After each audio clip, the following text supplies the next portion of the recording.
الحمد لله رب العالمين والصلاة والسلام على سيد الأنبياء والمرسلين محمد وعلى آله وأصحابه أجمعين. أما بعد فأعوذ بالله من الشيطان الرجيم. بسم الله الرحمن الرحيم. يا أيها الذين آمنوا كتب عليكم الصيام كما كتب على الذين من قبلكم لعلكم تتقون. صدق الله العظيم. اللهم صل على سيدنا نبينا ومولانا محمد وعلى آل سيدنا نبينا ومولانا محمد وبارك وسلم. واجب الاحترام، قابل سر احترام، معزز مکرم محترم باوفا بہادر نڈر بے باک بے خوف توحید و سنت کے پروانوں، اصحاب رسول کے دیوانوں، گزشتہ جمعہ بات آ گئی تھی روزے کے فوائد پر، سائنسی فائدے، کچھ اشارات کر دیا تھا، وضاحت کا موقع نہیں تھا. آج ہو سکے تو روزے کے اور تراویح کے اور ہماری یہ 5 وقت کی جو نماز ہے اس کے ثواب، اجر، نیکیاں تو ہے سچ، لیکن اس کے علاوہ سائنسی فائدے کیا، اس پر انشاءاللہ ہو سکے تو آج بات ہوگی. آج کل لوگوں کا مزاج یہ ہے کہ لوگوں کو قرآن سے کوئی بات بتاؤ، زمانہ ماننے کا نہیں ہے، نہیں ہے، بہت کم لوگ رہ گئے. کیوں؟ ٹیکنالوجی ترقی بڑھ گئی. اب لوگ قرآن حدیث کی بات نہیں مانتے. اب پرانے لوگ جو ہوں گے 20-25 سال سے پہلے کے، 2000 سے پہلے کے جو لوگ ہوں گے انہوں مانتے قرآن میں ایسا ہے، حدیث میں ایسا ہے. لیکن آج کا جو نیو جنریشن ہے وہ ماننے تیار نہیں. وہ مانتا کب؟ جب قرآن حدیث کی بات کو عقل اور سائنس سے ثابت کریں گے اور بتائیں گے، تو جب وہ ہمارے اسلام کی بات کو مانیں گے. تو اس حساب سے ہم علماء کرام کو بھی اور خطبہ حضرات کو بھی قرآن حدیث اور حالات اور نوجوانوں کی مینٹالٹی، نیو جنریشن کی، ان کی طاقت اور ان کی سوچ کو سامنے رکھ کر بات کرنا پڑے گا. اب روزہ رکھو بھائی قرآن میں ہے، دوسرے پارے میں ہے، یہ اللہ تقوی مقصد ہے اس کا، ایسا بولیں گے، ترجمہ کر کے مسائل بتائیں گے، رکھیں گے نہیں. نقصان اور وعید کیا ہے روزہ نہ رکھنے پر بولیں گے، لوگ سنیں گے نہیں. لیکن اسی روزے کے حکم اور روزے کے فوائد کو سائنسی فائدے اگر بتائیں گے لوگوں کو اور خاص کر نیو جنریشن اور نوجوانوں کو بڑا جذبہ پیدا ہو جائے گا. اور آج کل نوجوان لوگ پسند کرتے بھی ایسے خطیب حضرات کو جو حالات پر، برننگ ٹاپکس پر اور سائنسی بات جو کرتے ہیں انہوں کو نوجوان لوگ پسند کرتے ہیں. پہلے کے لوگ تو وہ قرآن حدیث میں جو ہے وہ بولنے والا پسند کرتے ہیں، حالات بولیں گے تو وہ پہلے کے پرانے لوگوں کو پسند نہیں آتی. کئی مولانا نے پولیٹیکل بیان کر دی آج، کئی کو ایسا. مسجدیں بھی پاک نہیں، کم سے کم مسجدوں کو تو پاک رکھنا چاہیے پولیٹیکل بیانات سے. ایسا بعض لوگ بولتے حالات پر نہیں بولنا، اس پر نہیں بولنا، اس پر نہیں بولنا، کس پر نہیں بولنا، شرک پر نہیں بولنا، سود پر نہیں بولنا، وڈی پر نہیں بولنا، رشوت پر نہیں بولنا، گناہوں پر نہیں بولنا، جرائم اور کرائمز پر نہیں بولنا، ظلم پر نہیں بولنا، ظالموں کے خلاف نہیں بولنا. تو پھر کیا بولے؟ قرآن میں ہے یہ سب چیزیں، بولے کسے؟ بعض لوگوں کو شکایت ایسی ہوتی ہے، اس پر نقو بولو مولانا، حکومت پکڑ لے گی، یہ ہو جائے گا، وہ ہو جائے گا، حالات پر نقو بولو. اللہ کے بندو، قرآن کو تم نے پڑھا کبھی؟ اٹھا کر دیکھا ہے؟ قرآن نازل ہوا، ابھی اصل ٹاپکس پر آیا نہیں، میں ذہن بنا رہا ہوں، بیسکلی اور بنیادی باتیں مقدمہ پیش کر رہا ہوں، سمجھے؟ اس سے بات آپ میں آ جائے گی. بعض لوگوں کو ذہن یہ ہوتا ہے کہ اس پر نہ بولے، اس پر نہ بولے، کم سے کم مسجد کو تو پولیٹیکل بیانات سے بات رکھیں، حالات پر نہ بولے، ظلم پر نہ بولے، ظلم اور ظالموں کے خلاف نہ بولے، تو پھر کس پر بولے؟ پیغمبروں کے آنے کا دنیا میں مقصد وہی تھا. کیا مقصد تھا؟ لوگ خود اپنے آپ پر ظلم کرتے ہوئے مخلوق کی پوجا میں لگے ہوئے تھے، اپنے ہاتھوں سے بنا ہوئے مخلوق کی، اپنے ہاتھوں سے چھلے ہوئے تراشے ہوئے بتوں کی پوجا کرتے تھے. خود ان پر ظلم تھا. اور بعض لوگ حکمران اور بعض اپنے اپنے زمانے کے حساب سے بادشاہ ایسے تھے جو اپنے آپ کو خدا کہلوا کر مخلوق اور پبلک اور رعایا کا سجدہ اپنے کو کراتے تھے. ایسی قسم کے بادشاہان بھی تھے.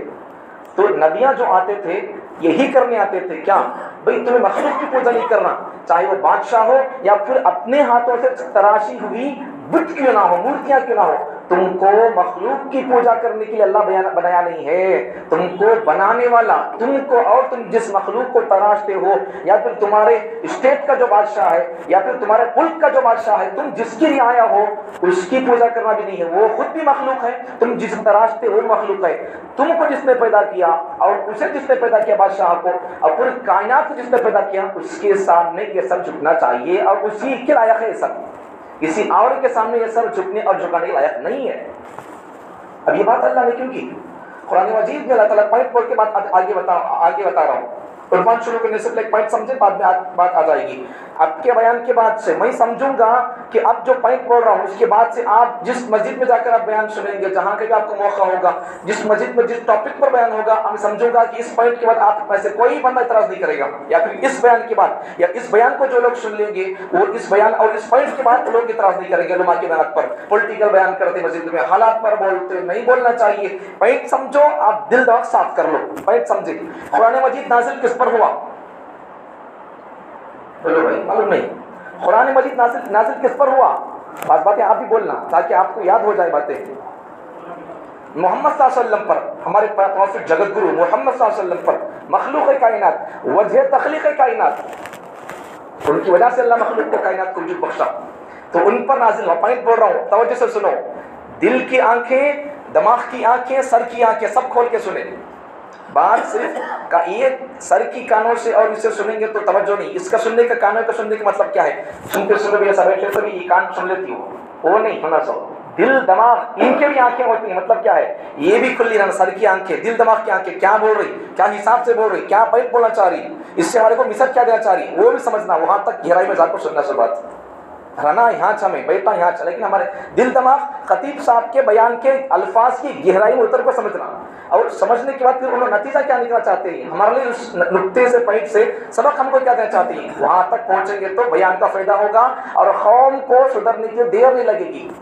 ایک بیان کافی سدھرنے کے لیے، ورنہ پھر آتے رہیں گے جمعے کو، ہم تو آنکھ بند کر لیں گے، صرف یہ سر کے یہ کان سنتے رہیں گے، دل اور دماغ کے کان نہیں سن رہے، تو پھر زمانہ گزر جائے گا، قیامت بھی آ جائے گی، انسان سدھرے گا نہیں. اگر صرف سر کی آنکھیں کھلی ہو تو، کان کھلے ہو تو، اگر دل دماغ کی آنکھیں بھی کھلی ہو، دل دماغ کی کان بھی اگر کھلے ہو، تو انشاءاللہ ایک دماغ کافی ہے پوری قوم کو سدھرنے کے لیے. ٹھیک، نقطہ سنو، بات آگے آ جائے گی. قرآن مجید نازل کس پر ہوا؟ محمد صلی اللہ علیہ وسلم پر. لیکن قرآن مجید میں فرعون کا ذکر ہے نہیں ہے؟ کتنے بار ہے معلوم ہے آپ کو؟ یاد رکھ لو، بول رہا ہوں. قرآن مجید اس پیغمبر پر نازل ہوا، محمد صلی اللہ علیہ وسلم. خود ان کا نام قرآن مجید میں وضاحت کے ساتھ محمد بول کر صرف 4 مرتبہ ہے. لیکن فرعون کا نام، جبکہ فرعون پیغمبر محمد صلی اللہ علیہ وسلم کے زمانے کے دشمن نہیں ہے، موسیٰ کے زمانے کے دشمن ہے، لیکن اس موسیٰ کے زمانے کے فرعون اور دشمن اور ظالم کا ذکر قرآن مجید میں تقریباً 70 پر 4 مرتبہ ہے. اب اللہ سے پوچھو، جو لوگ بولتے ہیں مسجدوں میں کئی کو پولیٹیکل بیانات، کئی کو سیاسی بیانات، کئی کو حالات پر، کئی کو گورنمنٹ ٹاپکس پر، کئی کو بولتے ہیں، اس پر کئی کو بولتے ہیں، ان لوگوں سے میرا سوال ہے، اللہ سے پوچھو، اللہ پیغمبر پر جو قرآن، جس پیغمبر پر قرآن نازل ہوا، ان کا نام تو صرف 4 مرتبہ ہے، لیکن ان کے زمانے کا دشمن نہیں ہے فرعون، موسیٰ کے زمانے کا دشمن اور ظالم ہے. تو اس قاتل اور اس فرعون اور ملعون کا نام قرآن مجید میں 70 پر 4 مرتبہ کیوں؟ اور ایک سمجھنے کی بات ہے، اس لیے اللہ بتانا چاہتے. قرآن پہلی بات، جواب آگے سمجھے، پوائنٹ بول دیا میں، اب جواب سمجھے کیوں فرعون کا ذکر 70 پر 4 مرتبہ ہے. اب سمجھو ایک وجہ اس لیے کہ قرآن قیامت تک آنے والے انسانوں کی ہدایت کا ذریعہ ہے. اگر وہ اسے جڑ جائیں تو، صرف رکھیں گے تو نہیں، مسجدوں میں، گھروں میں، یا پھر نکاح کے بعد بیوی گھر کو لے کر آئی پڑھتی نہیں ہے تو اس سے کوئی نجات اور ہدایت کا سامان اور فیصلہ نہیں ہے. مثال دیتا ہوں سمجھیں، اگر آپ کا بخار آدھی، سر کا درد ہو گیا یا کوئی اور بیماری ہے، آپ ڈاکٹر کے پاس گئے، دوائی اور ٹانک اور سرپ آپ لے کر آئے، لیکن اسے لا کر آپ رکھ لیے میراج اٹھا کر، بھئی دوا یہ سر کی درد کی گولی ہے ڈولو 65، یہ اس کی گولی ہے، یہ اس کی گولی ہے، رکھ لیے خالی. دیکھتے رہے روز اماں کو بولتے رہے، امی یہ ڈاکٹر کی دیکھو، امی گولی ہے 65 ہے سر کی درد کی، یہ بخار کی دیکھو امی، ایسا بول کر خالی دیکھتے رہے، امی کو بولتے رہے. بیخار اور بیماری چھٹنے کا نام نہیں لے گی. صحیح, آپ قیامت تک بولتے رہو امی ڈولو 65 بخار کے لیے, بولتے رہیں گے تو کچھ نہیں ہوگا. نکلیں گے تو انشاءاللہ وہ تھوڑے منٹ میں یا گھنٹے میں چلے جائے گی, اتر جائے گی بخار. بالکل اسی طریقے سے قرآن مسجدوں میں صرف یا پھر گھروں میں رہنے سے بندے کو ہدایت یا بندے نجات پانے کی اس پر ہمیں گارنٹی نہیں دے سکتے. ہاں قرآن ہو, اور وہ ہو بھی کہاں, گھروں میں بھی ہو. گھروں سے زیادہ قرآن آج اگر ہماری زندگی میں آ جائے گا تو انشاءاللہ قوم اور پوری دنیا میں انقلاب آ جائے گا.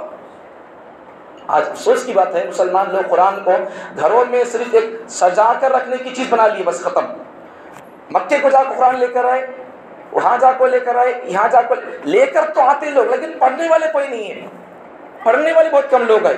اگر نماز کو آنے والی کسی بھی مسجد میں آپ نوٹ کریں, اگر نماز کو کسی اگر بڑی مسجد ہے, بھری مسجد ہے, تو اگر اس مسجد میں 5000 یا 1000 پبلک آتی ہے جمعے کی نماز کو, تو ان میں سے آپ نوٹ کریں گے یا ہر بندے کو اگر پوچھیں گے آپ, تو 5000 یا 1000 بندوں میں سے اگر ان کو 100 میں اگر تقسیم کر دیں گے تو پھر ہر 100 بندوں میں سے مشکل سے 10 بندے ایسے ہوں گے جن کو قرآن پڑھنا آتا ہوگا.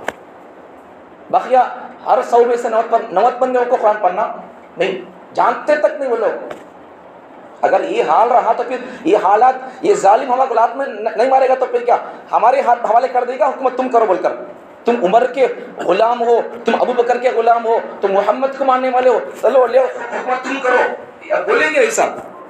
اگر ہم ہی خود شریعت پر قرآن پر ظلم کرنے لگ جائیں, ہم خود قرآن پر ظالم بن کر بیٹھ جائیں, نہ اٹھانے کا شوق, نہ پڑھنے کا شوق, نہ سمجھنے کا شوق, اگر ایسا یہ حال رہا. اور عجیب بات یہ, کم از کم پڑھنا نہیں آ رہا ہے, چلو بھائی رمضان میں کم سے کم ایک مرتبہ پڑھتے کون کی ایک, چلو ہمیں سنیں گے, اس پر بھی لوگ شوق اور توجہ نہیں ہے. اور عجیب ظلم کیا ہے, پہلے سے بول دیتے حافظ صاحب مولانا کو, جس پر 7 کو قرآن ختم کر دینا, نہیں ختم کریں گے ٹکٹ کٹا دیں گے. بعض جگہ بول ڈالتے سچ, بعض جگہ پر ختم کر دینا 27 کو. بھائی اللہ کے بندو اتنا تو سوچو, 27 کو ختم کرنا فرض ہے, کون سی حدیث میں ہے؟ ختم کرنے پر فضیلت اچھی بات ہے, ختم کرنا چاہیے, لیکن میں یہ بول رہا ہوں ختم کرنا ہی فرض ہے, ورنہ 27 کو اگر ختم نہیں کریں گے تو گناہ ہوگا. کسی حدیث میں ہے؟ کسی حدیث میں نہیں. 30 پارے ہیں نہیں, کتنے پارے؟ ہمارا عقیدہ اہل سنت والجماعت کا عقیدہ قرآن کے 30 پارے, شیعہ کا عقیدہ قرآن کے 40 پارے. 30 پارے پیغمبر دے کر گئے, اور مہدی آئیں گے تو وہ 10 پارے لے کر آئیں گے, جبکہ مہدی نبی نہیں ہے, وہی آتی ہے نبی پر. مہدی ولی ہے, ان کا نام ہے محمد, نبی کے خاندان سے ہوں گے.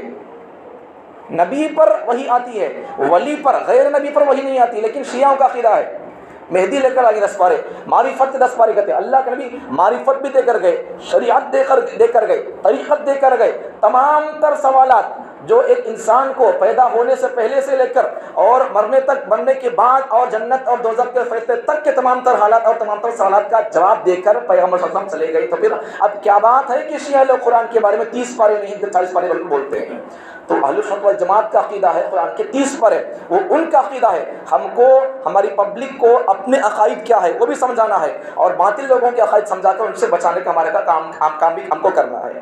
بات آ گئی. تو بعض مسجدوں میں ہوتا کیا ہے, ایسا اب ختم کرو, تب ختم کرو. چلو بھائی اب ختم کرنے کے لیے 27 کو اگر ختم کرنا ہے تو پھر 4 پارے ایکسٹرا پڑ جائیں گے. ان کو کیا کرنا پڑے گا, 2-4 دن اس کو کور کرنے کے لیے 1.5 پارہ پڑھنا پڑے گا. نہیں, ویسا بھی نہیں ہے.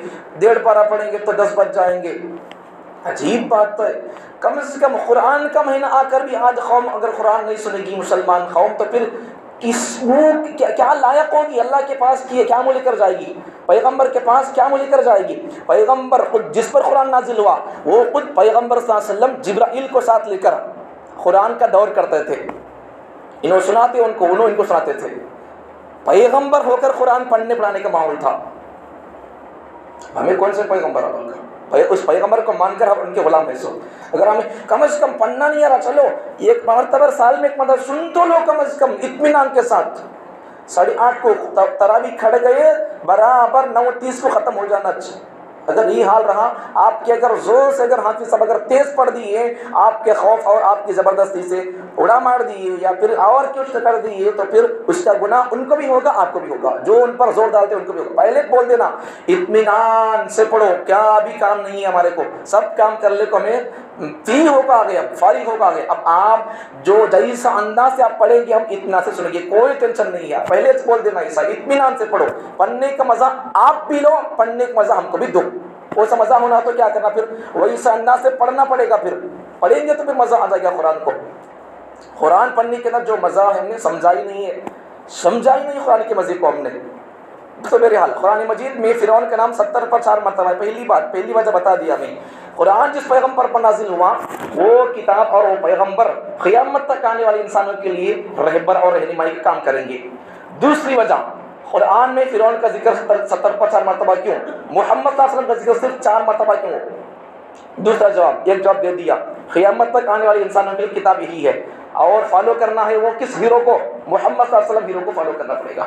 دوسری وجہ یہ ہے کہ اللہ تعالیٰ نے قرآن مجید میں فرعون کا ذکر، جبکہ فرعون محمد صلی اللہ علیہ وسلم کے زمانے کا ظالم اور کافر اور فاسق اور قاتل نہیں تھا، موسیٰ کے زمانے کا قاتل اور ظالم اور جابر تھا، تو اللہ اس کا ذکر قرآن مجید میں 70 پر 4 مرتبہ اس لیے کیا ہے. دوسری وجہ بتا رہا ہوں، اس لیے کہ اگر تمہارے زمانے 2025 میں 24-25 اس زمانے اگر ظالم پیدا ہو گئے تو تمہارے زمانے کے ظالموں کی سوچ کیا ہوگی.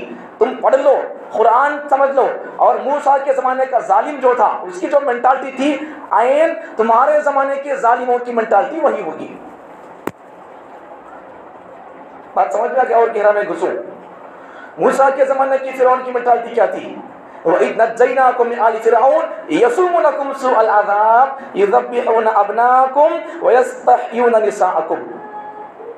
یذبحون ابناکم، بچوں کو ذبح کر دیتا تھا موسیٰ کے زمانے کا فرعون. اب آج کے زمانے کے فرعونوں کو دیکھو، ان کی مینٹالٹی وہی ہے.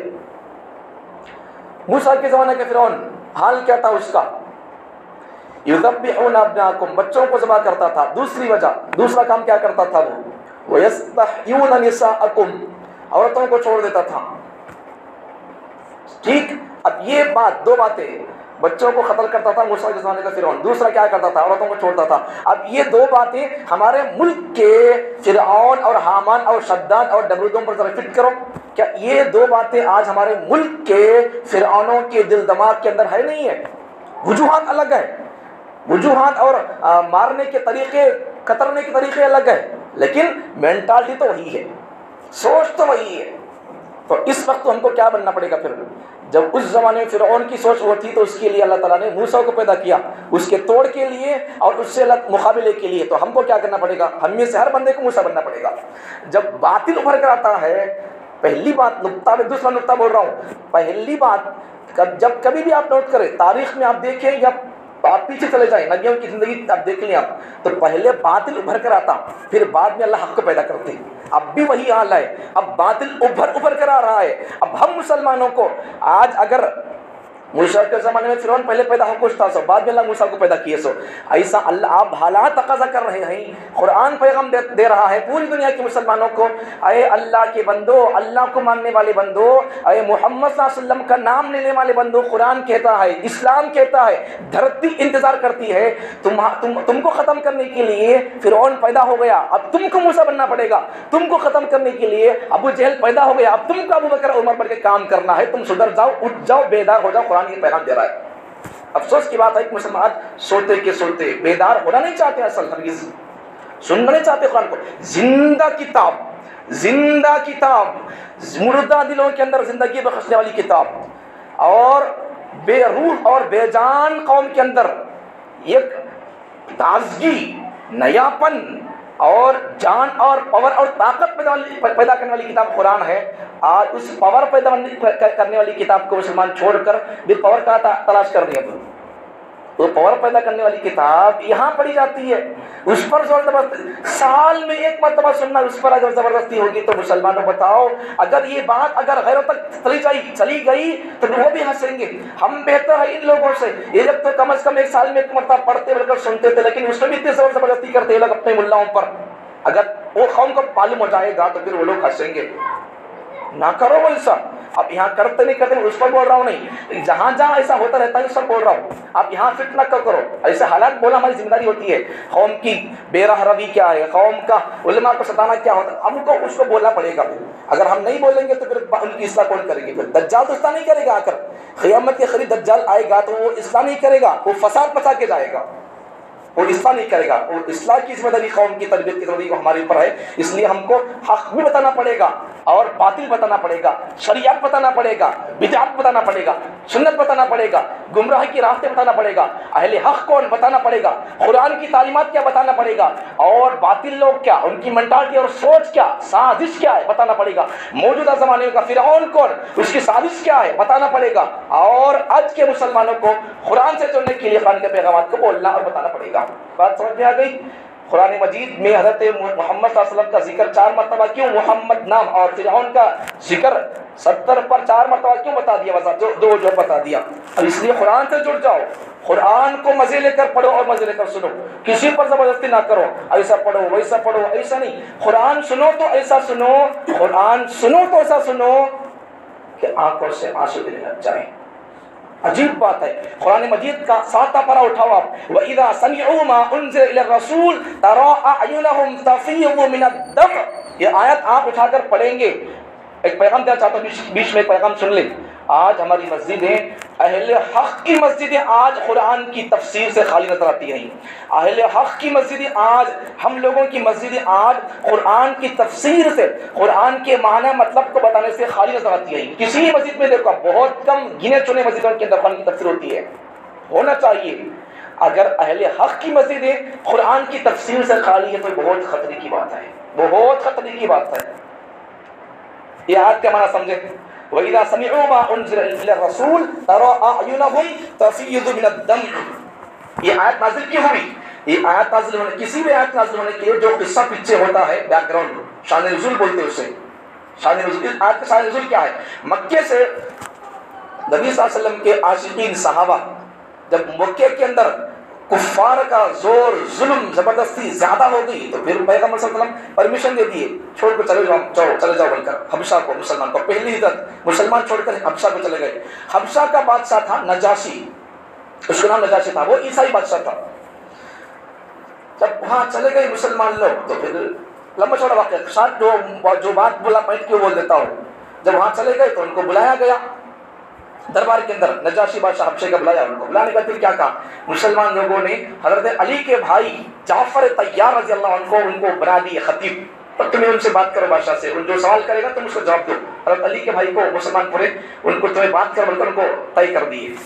حضرت علی کے بھائی حضرت جعفر طیار بات کرنے چلے گئے، کھڑے، سب مسلمان لوگ ہیں۔ بعد میں حضرت جعفر، بڑی لمبی چوڑی قصہ میں قصہ ہے، شاید بول رہا ہوں، جو قصہ جو پوائنٹ ہے وہ سن لیں۔ حضرت جعفر طیار رضی اللہ عنہ اس نجاشی بادشاہ، حبشہ کے بادشاہ کے سامنے یہی آیت پڑھتے ہیں، 7 پارے کی پہلی آیت، وَإِذَا سَمِعُوا مَا أُنزِلَ إِلَى الرَّسُولِ تَرَىٰ أَعْيُنَهُمْ تَفِيضُ مِنَ الدَّمْعِ۔ جب یہ آیت پڑھتے ہیں تو حبشہ کا بادشاہ نجاشی عیسائی ہے، مسلمان بھی نہیں ہے، مسلمان بھی نہیں ہے، جب حضرت جعفر طیار کی زبان سے یہ آیت سن لیتا ہے تو اس کی آنکھوں سے بے ساختہ آنسو نکل پڑتے ہیں۔ نوٹ کرو پوائنٹ، سبق نقطہ نوٹ کرو، مسلمان ہے کیا؟ حبشے کا بادشاہ نجاشی مسلمان نہیں، عیسائی ہے۔ افسوس کی بات ہے جو قرآن عیسائی سنا اثر کر گیا، افسوس کی بات ہے مسلمان آج قرآن سالوں سے برسوں سے سنتے آ رہے ہیں، کسی ایک مسلمان کو قرآن سن کر رونا آیا؟ ان اللہ کو مانتا نہیں ہے، عیسیٰ کو اللہ کا بیٹا مانتا ہے، اسے رونا آ گیا قرآن کی یہ ایک آیت سن کر۔ افسوس کی بات ہے اتنے مسلمان روز قرآن سنتے، ہر سال پورا قرآن سنتے، پھر بھی ایک مسلمان کو ایک اپنی آنکھوں سے اللہ کے خوف کے مارے ایک ٹپکا آنسو نہیں پڑتا۔ کتنی خطرے کی بات ہے۔ اگر ایسا دیکھیں گے تو ہم سے تو نجاشی بہتر ہے، حبشہ کا نجاشی بہتر ہے۔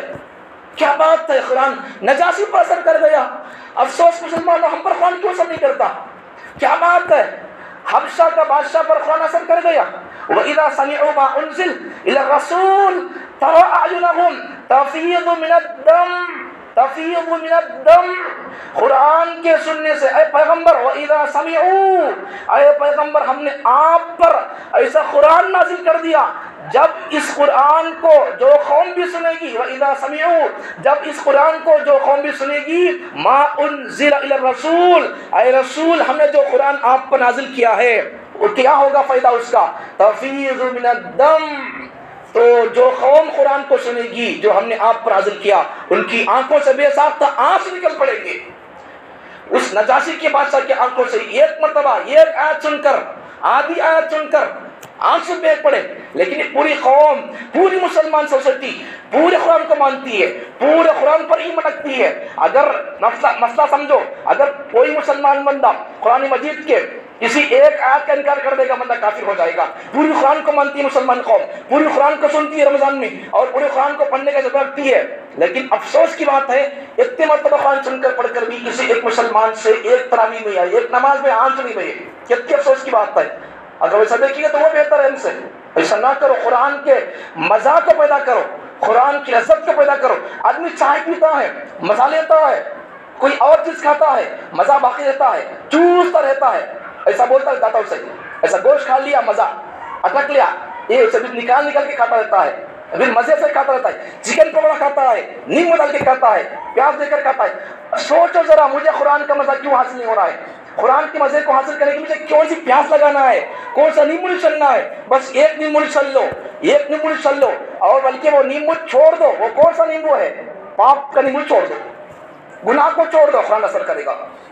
گناہ کو چھوڑے بغیر، حرام کھاتے ہوئے، سود کھاتے ہوئے، زور کی زمینات کھاتے ہوئے، بیویوں کی مہر اور حق مہر کو ادا نہ کیے بغیر، یا پھر اپنی بیٹیوں کو پراپرٹی کا حصہ نہ دیے بغیر، مسلموں پر، اماموں پر ظلم ہوتے ہوئے، قرآن کا مزہ ہرگز حاصل نہیں ہوگا۔ موت تنگ ہو جائے گی لیکن قرآن کا مزہ نہیں ملے گا۔ سمجھو، قرآن کا حق ادا کرو، قرآن کا حق ادا کرو، قرآن کو سننے کا جذبہ پیدا کرو، قرآن کو سننے کا جذبہ پیدا کرو۔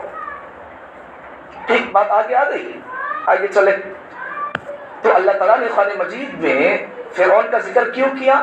تمہارے زمانے میں ویسے فرعون پیدا ہوں گے، ان کی ویسے سوچ ہوگی جو سوچ موسیٰ کے زمانے کی فرعون کی ہے، تو تم کو کیا کرنا پڑے گا؟ ان کی مینٹالٹی کو سمجھنا پڑے گا۔ ابھی ملک میں 2-3-4 مہینے پہلے سے ایک قانون بنا تھا، مطلقہ عورت کو طلاق دینے کے بعد، مطلقہ مطلب طلاق شدہ عورت کو طلاق دینے کے بعد بھی پوری زندگی طلاق دیا سو شوہر اسے کھانا پانی اور اس کا خرچہ اٹھانا کرتے۔ ایک قانون پاس ہوا تھا، ایک بات اٹھی تھی اس پر۔ اب یہ بات سمجھو، اب یہ مینٹالٹی آج کے زمانے کی فرعون کا یہ فیصلہ، یہ مینٹالٹی موسیٰ کے زمانے کے فرعون کی مینٹالٹی سے میچ کرو، ذرا دیکھو لگا کر۔ اس زمانے کے موسیٰ کے زمانے کی فرعون کی مینٹالٹی کیا تھی؟ وَيَسْتَحْيُونَ نِسَاءَكُمْ، عورتوں کو چھوڑ دیتا تھا، وہ مارتا نہیں تھا، غلام باندھنا کرتا تھا۔ آج کے زمانے کی فرعون کی مینٹالٹی کیا ہے؟ اگر ایسا کریں گے تو چھوڑنا نہیں ہے، جب کاٹ کے چھوڑ دیں گے، ان کو کاٹ کے چھوڑ دیں گے۔ آپ ذرا عقل سے سوچو، اگر شوہر کسی اپنی بیوی کو طلاق دے دیا، انبن ہو جا کر یا سکھ نہ ہو کر، اب کیا بات ہے؟ اب شوہر طلاق دینے کے بعد پوری زندگی اس کا خرچہ کیسے اٹھائے گا؟ بھئی آپ میرے پاس کام کو نہیں آتے، میں آپ کو موجود دینا کیسے دینا؟ چلو آپ میرے پاس کام کو آتے ہیں، یا پھر میری آفس میں آپ کام کرتے ہیں، میری کمپنی آپ کام کرتے تو میں آپ کو خرچہ دیتا، یا پھر میں اپنے ہماری عید کے موقع پر آپ کو میں پیسے دیتا، یا پھر جوڑا دلاتا، یا پھر آپ کی کوئی عید ہے خرچے کو دینا ہے یا کچھ کرتا۔ آپ میرے پاس کام کو نہیں آتے، میری کمپنی میں آپ جاب نہیں کرتے، پھر بھی میں آپ کو پیسے دینا کہیں دیتا ہوں۔ عقل میں نہیں آنے والی بات تو یہ ہے۔ اس پالیسی کو سامنے رکھ کر ایک درندگی کو پھیلانے کا اور عورتوں کو بلا کسی قصور کے مرڈر کرنے کا پلان نہیں ہے، ان کو مار کر چھوڑ دینے کا پلان نہیں ہے۔ اندر اتنا نقطہ ہے، راز اتنا ہے۔ مطلب کیا ہے اس کا؟ جب پوری زندگی اگر طلاق دینے والا شوہر اگر اپنی بیوی کو پوری زندگی طلاق دینے کے بعد، اگر پہلے تو طلاق سے پہلے اپنے نکاح میں تھی، بیوی تھی، ضرورت پوری کرتی تھی، حلال ضرورتیں پوری کرتی تھی، بچوں کو جتلاتی تھی، گھر کا نظام سنبھالتی تھی، اور دھوبی بن کر کپڑے دھوتی تھی، کپڑے استری کرتی تھی، پکاتی تھی گھر میں، گھر کے کام کاج پورے کرتی تھی۔ چلو اب تو نکاح سے طلاق سے پہلے سب کام کرتی ہے، طلاق ہونے کے بعد کیا رشتہ رہا ان کے بیچ میں؟ رشتہ کچھ بھی نہیں ہے، پھر بھی ان کام رشتہ کچھ بھی نہیں ہے، پھر اسے خرچہ کہیں کو دینا اس کو۔ اب اس کے اندر کیا راز ہے معلوم ہے؟ راز کیا معلوم ہے؟ اگر ایسا طلاق دیا سو شوہر اگر اسے پوری زندگی اگر خرچہ دینا بولے تو اب شوہر کیا کرے گا؟ کہیں کو دینا خرچہ، کہیں کو طلاق دینا، کہیں کو خرچہ دینا، بات اس کو مٹر کر دیں گے۔ یہ بے موت ہماری خواتین کو مارنے کا اندر یہ راز ہے۔ وَيَسْتَحْيُونَ نِسَاءَكُمْ، موسیٰ کے زمانے کی فرعون کی چال کیا تھی، سازش کیا تھی؟ عورتوں کو چھوڑ دو۔ آج کے زمانے کی فرعون کی سازش کیا ہے؟ مار کو چھوڑ دے، مسلمان بے موت مار کے چھوڑ دے۔ سمجھو قرآن کو، سمجھو قرآن نازل ہوا آج سے 1450 سال پہلے، لیکن آج کے زمانے کے حالات بھی قرآن بتاتا ہے، ٹھیک؟ لیکن ذرا غور کرنا پڑے گا۔ حالات کو قرآن کو دونوں کو پڑھ کر اگر کمپیئر کریں گے دیکھیں گے تو انشاءاللہ ہمارے لیے سبق اور میسج کیا ہے وہ قرآن بتائے گا.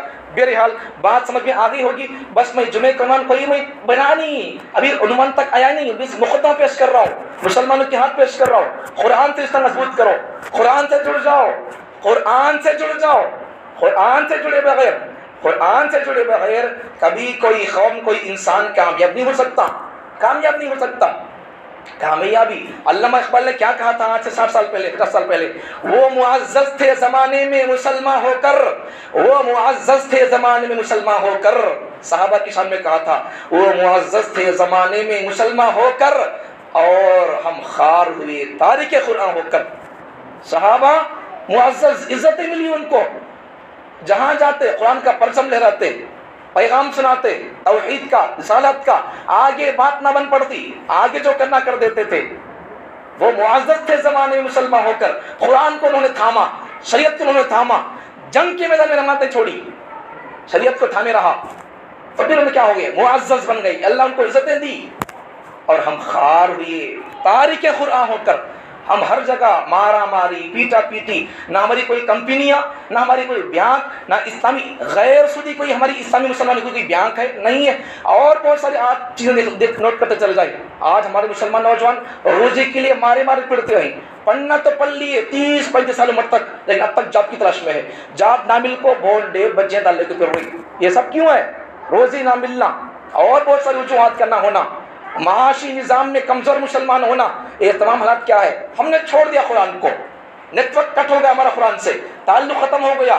آپ کے پاس سم جو بھی ہو, جیو ہو مرو ہو, لیکن اگر تعلق اس کا لنک اگر اس کا ٹاور سے نہیں ہوگا کام نہیں کرے گی. وہی سب مسلمانوں کی اگر ان کا سم, ان کے پاس اسلام کی سم ہے, قرآن کی سم ہے, اگر اس کا ٹاور اور ان کا لنک اگر جڑ جائے گا محمد صلی اللہ علیہ وسلم اور قرآن سے, اللہ سے, تو انشاءاللہ اس کا ٹاور جب جڑ جائے گا, یہ رات ہو دن ہو, جنگل میں ہو بیابان میں, حالات کتنے خراب کیوں نہ ہو, اب پھر ان کے ٹاور اور ان کے فون کی شادی کبھی ختم نہیں ہوگی. ان کے جذبات ہمیشہ گرم رہیں گے. شرط کیا ہے؟ وہ مسلمان اگر قرآن سے جڑ جائیں گے, سنت اور شریعت سے, نبی سے جڑ جائیں گے, تو انشاءاللہ وہ دن دیکھنے کو ملے گا کہ مسلمان کہیں بھی پریشان نہیں ہوں گے. آج مسلمانوں کی پریشانی کی وجہ یہی ہے, مسلمان نہ فرائض کا اہتمام ہے, نہ سنتوں کا اہتمام ہے, کسی چیز کا اہتمام نہیں ہے. اللہ والے بزرگوں کا حال یہ تھا, روزوں کا حال, نفل روزے رکھتے تھے, نفل روزے 40 سال تک نفل روزوں کا اہتمام. عورتوں کا یہ حال تھا, عورتوں کا. محمد بن سیرین رحمۃ اللہ علیہ کی بہن حفصہ بنت سیرین, صرف شریعت کے اندر 5 دن روزہ رکھنا حرام ہے, 5 دن روزہ رکھنا, جیسا رمضان میں روزہ رکھنا فرض ہے, چھوڑیں گے گنہگار ہوں گے, چھوڑنا حرام, ویسا عید کو, دونوں عیدیں, عید الفطر اور عید الاضحیٰ, عیدوں کے موقع پر یہ 2 دن ہو گئے, اور پھر اس کے بعد ایام تشریق مطلب عید الاضحیٰ کے بعد, بقرعید کے بعد 3 دن تک روزہ رکھنا حرام ہے, رکھنا نہیں اس کے اندر. تو یہ 5 دن چھوڑ کر پوری زندگی حضرت محمد بن سیرین رحمۃ اللہ علیہ کی بہن حفصہ بنت سیرین پوری زندگی روزہ رکھتی تھی. نفل روزوں کا یہ حال تھا ان کا.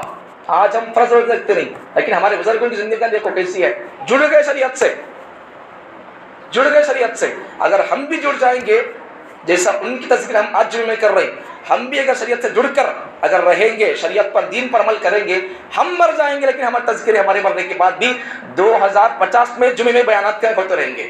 بھئی وہ لوگ اتنی گرمی تھی, کہتے بھائی پھر بھی روزہ چھوڑے نہیں, وہ لوگ روزہ پابندی کرتے تھے, ایسا اعتکاف کا پابندی کرتے تھے, قرآن جم کو سنتے تھے.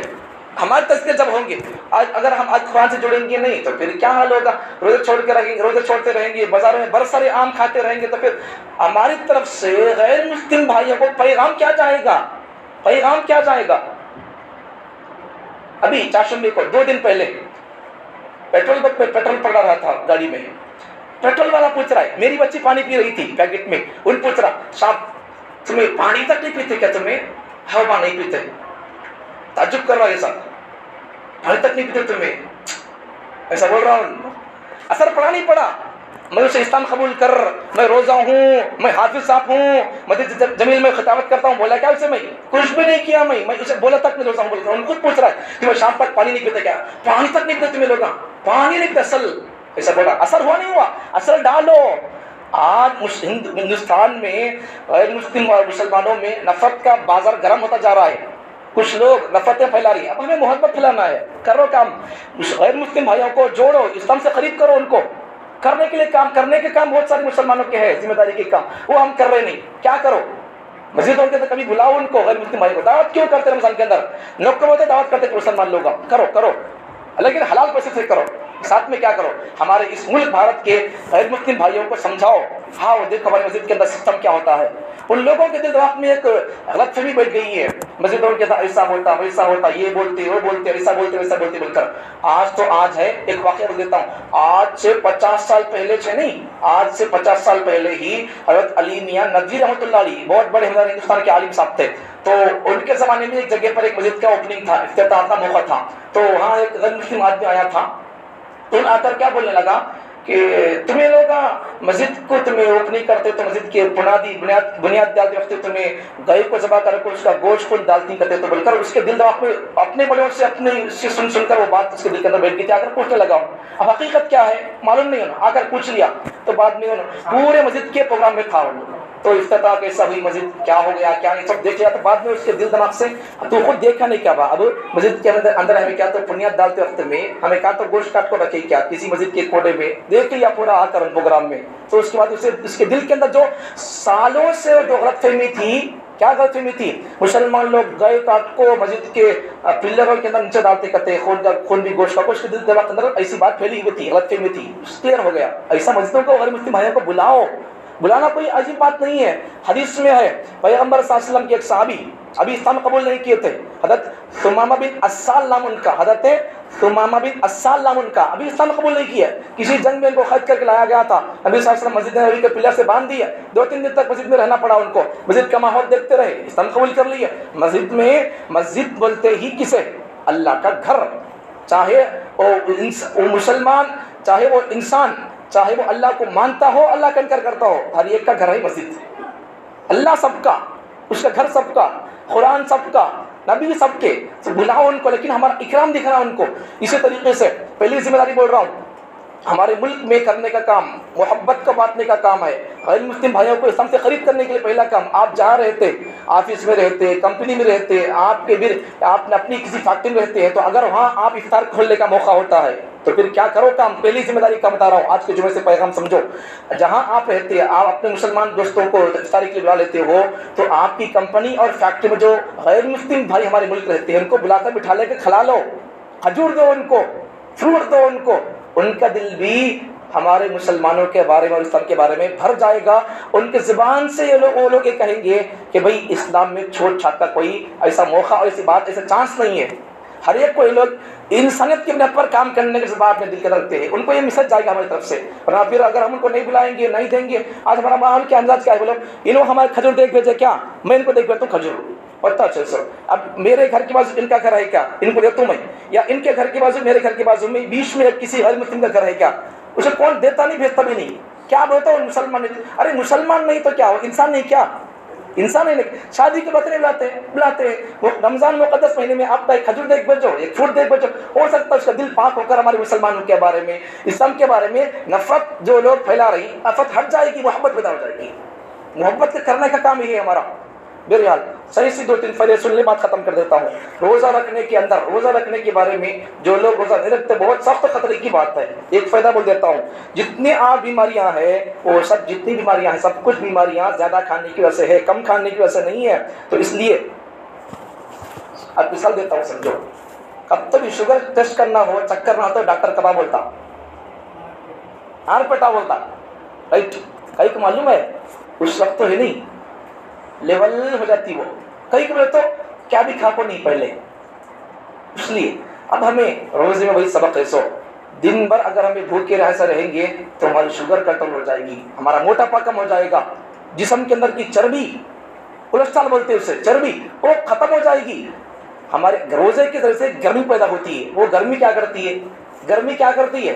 چربی کو گلا ڈالتی ہے. وہ چربی کو گلا کر کیا کر ڈالتی ہے؟ اسے شوگر بنا کر، اسے پانی بنا کر، اسے بہا کر ختم کر دیتی ہے. یہ روزے کا فائدہ ہے، سائنسی فائدہ ہے. اب یہ نمازوں کو، تراویح کو، سب فائدہ بھی 600 بولنے کا موقع انشاءاللہ اگلے جمعہ ہو سکے تو زکات کے بارے میں یا پھر روزے کے سائنسی فائدے بتاؤں گا. لیکن روزے رکھنے کی کوشش کریں. روزے کے اندر سائنسی فائدے. آپ کو کیا بیماری ہے؟ شوگر ہے کیا؟ اور بلڈ پریشر ہے کیا، اور کیا بیماریاں ہیں، جتنی آپ کی بیماریاں ہیں، ہماری نماز عبادتیں، جتنی ہماری عبادتیں ہیں اسلامی طریقے اور احکامات، ان تمام عبادتوں میں ہمارے جسم کا بھی فائدہ اور جسمانی صحت کا بھی راز ہے، اور ہماری دنیا اور آخرت کا بھی راز اس کے اندر چھپا ہوا ہے۔ اللہ تعالی ہم تمام کو اسلام کے اس حکم، روزے کے جسمانی فائدے، سائنسی فائدے اللہ آپ نے رکھے ہیں، تو تمام مسلمانوں کو سمجھ کر اس سے رکھنے کی توفیق عطا فرمائے، روزے کا حق ادا کرنے کی توفیق عطا فرمائے، اور ہمارے ملک بھارت میں مسلمان اور غیر مسلم بھائیوں میں جو لوگ نفرت پھیلانے کا کام کر رہے ہیں، ہم مسلمانوں کو ان کے ساتھ محبت کا سبق پڑھا کر، محبت سے ان کو قریب کر کے نفرتوں کو دور کرنے کا کام کرنے کی توفیق عطا فرمائے، اور قرآن سے پورے مسلمانوں کو مضبوطی سے جڑ کرنے کی توفیق عطا فرمائے۔ وآخر دعوانا الحمدللہ رب العالمین۔ جو حضرات سنت نے پڑھے سنت لیجیے۔